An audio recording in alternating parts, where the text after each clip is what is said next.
Salam, hər vaxtınız xeyir olsun. Gəlin deməli Harvard Universitetinə qəbul imtahanında düşmüş belə bir sual nizahına baxaq. Deyir ki, bizdə sualda uzunluqları 3, 7 və 8 tərəflərə malik olan bir üçbucaq var. Üçbucaq daxilində təsadüfi seçilmiş bir nöqtənin üçbucağın ən azı bir bucağına olan məsafənin birdən az olma ehtimalını tapın. İndi gəlin birinci ehtimal belə idi. A hadisəsinin ehtimalı tutalım ki, bərabər idi. Əlverişli hallar bölünsün bütün hallar. Əlverişli halların bütün hallara nisbəti bizdə ehtimaldan, yəni A hadisəsinin ehtimalı belə idi. İndi gəlin suala baxaq. Deyir uzunluqları 3, 7 və 8 olan. Tutalım ki, bir üçbucaq çəkirəm, bir üçbucaq çəkirəm. Üçbucağın uzunluğu bura olsun 3, bura olsun 7, burada olsun 8. Bizə lazım olan deməli ehtimal nədir? Biz birinci bu sual bu üçbucağın sahəsini hesablamalıyıq. Bu üçbucağın sahəsi də tutalım ki, adlandıraq ABC üçbucağı olsun. ABC üçbucağı. Bu ABC üçbucağı SABC bizdə nə olacaq? Heron düsturu ilə getsək olacaq kök altında. Deməli biz birinci yarım perimetri tapmalıyıq. Kiçik P nə olacaq? 3 plus 7 plus 8 bölünsün 2.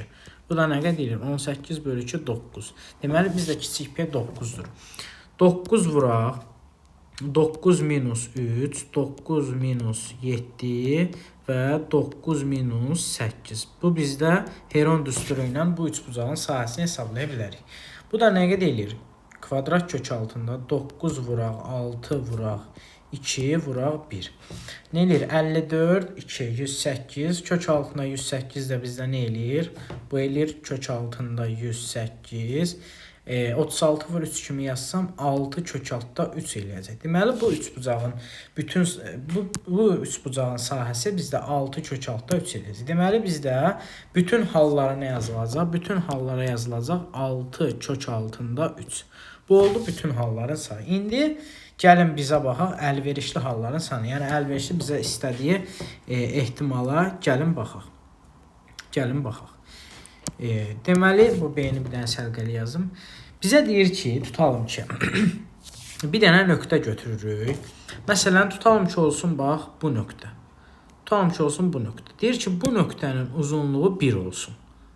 Məsələn, olsun bu nöqtə. Deyir ki, bu nöqtənin uzunluğu 1 olsun. Yəni ki, əslində bu demək istədiyi bizə bir dənə çevrə və çevrənin radiusu 1 olmağını istəyir. Bir dənə çevrə çəkirəm. Bir dənə çevrə olmadı bu. Bir dənə çevrə çəksəm. Tutalım ki, bunun radiusu deyir olsun 1. Bunun radiusu olacaq 1. İndi bu çevrəni aparıb mən üçbucaqda qoyacam yerinə. Tutalım ki, bax, bu olsun burada. Bundan bir dənə də götürürəm. Bu olsun B-də. İndi bunu döndərə bilməyəcəm belə. Nəysə, bunu silək, yenisini çəkək. Tutalım ki, bir dənə də çevrə olsun bu. Bu niyə düz çəkmir? Yəni bu çevrə də olsun bu. Tutalım ki, bunun da uzunluğu olsun 1.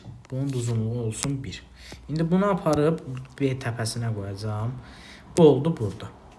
Bir dənə də çevrə çəkirəm. Bu da olsun, tutalım ki, C təpəsi üçün bu da olsun 1.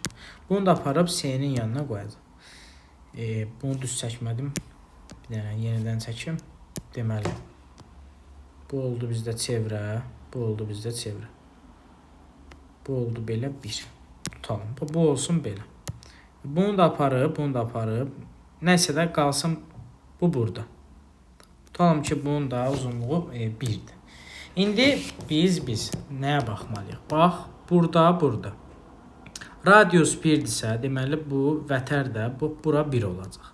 İndi həminki qaydada bax, buralar da 1 olacaq. Bu da həminki qaydada 1 olacaq. İndi biz əlverişli halları hesablamaq üçün biz bu ştrixlədiyim bax bu sahələri tapmalıyıq. Bu sahələrin də cəmi bax tutalım ki, bu qırmızı ilə göstərirəm. Bura x olsa, Bura y olsa, burada z olsa, Biz bilirik ki x plus y plus z-in cəmi üçbucaqlarda, üçbucağın daxil bucaqların cəmi 180 olduğuna görə bunlar x plus y plus z cəmi də bizdə nə eləyəcək? 180 eləmiş olacaq. 180 eləmiş olacaq.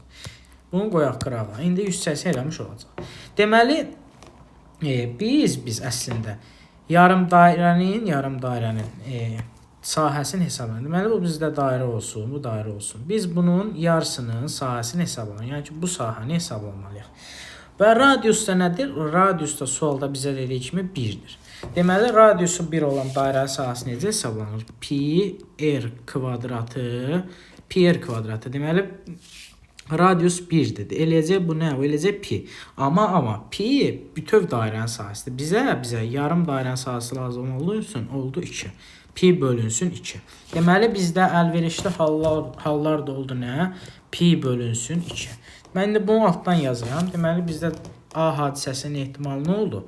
Pi bölünsün 2 bölək 6 kök altda 3. İndi bunu sadələşdirək. Olur pi bölünsün 12 kök altda 3. Məxrəci rasionaldan azad eləsən nə olacaq? Pi vurulsun kök 3 bölək 36. Pi vuraq kök 3 bölünsün 36. Bizim düzgün cavabımız olmuş olacaq.